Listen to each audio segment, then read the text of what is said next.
आता आपण आलो आहोत आलूविहारा टेम्पलला आणि याचं फार महत्त्व आहे बौद्ध धम्मामध्ये. कसं ते आपण पुढे गेल्यावरती सांगतो तुम्हाला. केवढ्या उंच स्टेप्स आहेत बघा.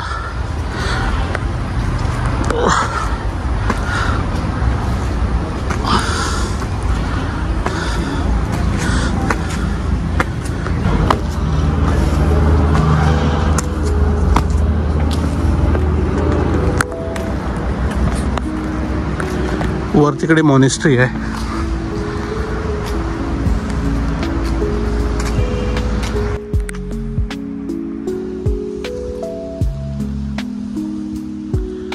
हे सुद्धा केव टेम्पल आहे.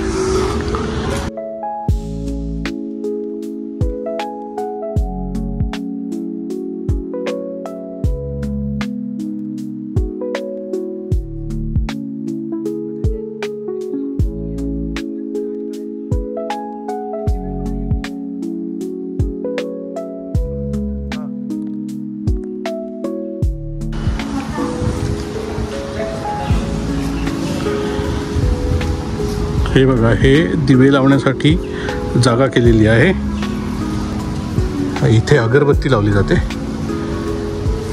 आणि हे संपूर्ण सगळे दिवे लावण्यासाठीची जागा आहे.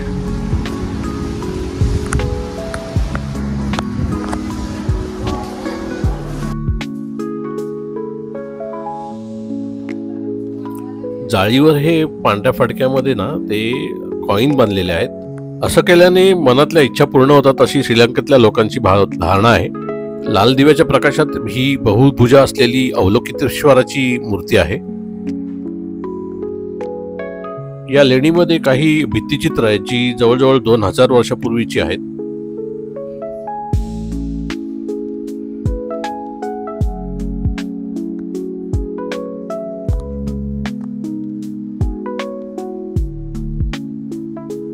ध्यान मुद्रा, अभय मुद्रा अशा वेगवेगळ्या प्रकारच्या मुद्रेचे इथे मूर्ती आहेत.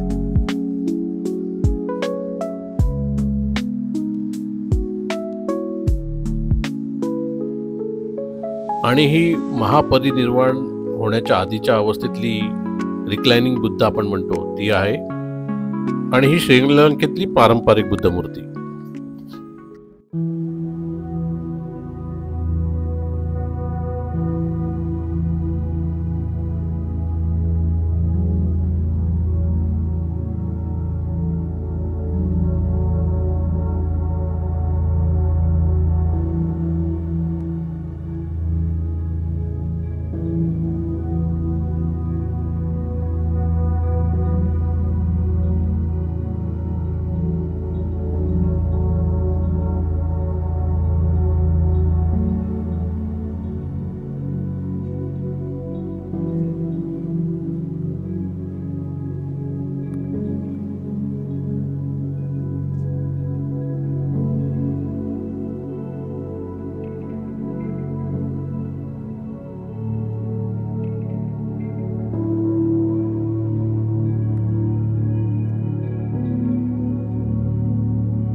ज्या ठिकाणी सगळ्यात पहिला त्रिपिटक लिहिलं गेलं ती ही लेणी आहे आणि त्याचा देखावा या ठिकाणी दाखवलेला आहे.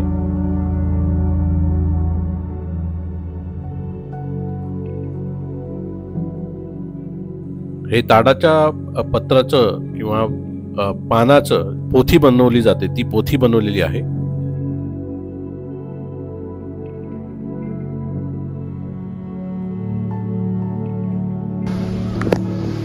भगवान गौतम बुद्धांच्या काळामध्ये बुद्ध आपल्या शिष्यांना जो उपदेश देत असत ते तोंडी उपदेश देत असत आणि ते कुठेही लिहिलं गेलेलं नव्हतं. पण सगळ्यात पहिला ही जी लेणी आहे या लेणीमध्ये त्रिपिटक जे आहे ते लिहिलं गेलं आणि ते ताडाच्या पत्रावरती लिहिलं गेलं त्याचा हा देखावा आहे. त्यामुळे बुद्ध धम्मामध्ये या लेणीचं फार महत्त्व आहे.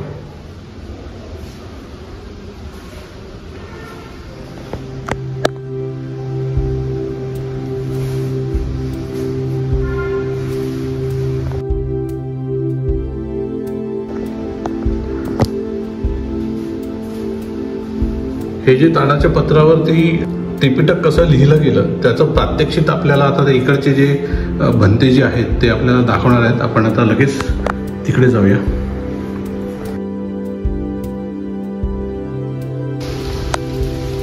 ही मॉनेस्ट्री आहे. या मॉनेस्ट्रीमध्ये भंतेजी राहतात, त्यांचं वास्तव्य आहे. आणि आता ते आपल्याला इथे त्रिपिटकाचं प्रात्यक्षिक करून दाखवणार आहे. म्हणजे त्रिपिटक कसं लिहिलं गेलं ताडाच्या पत्रावरती ते आपल्याला दाखवणार आहेत.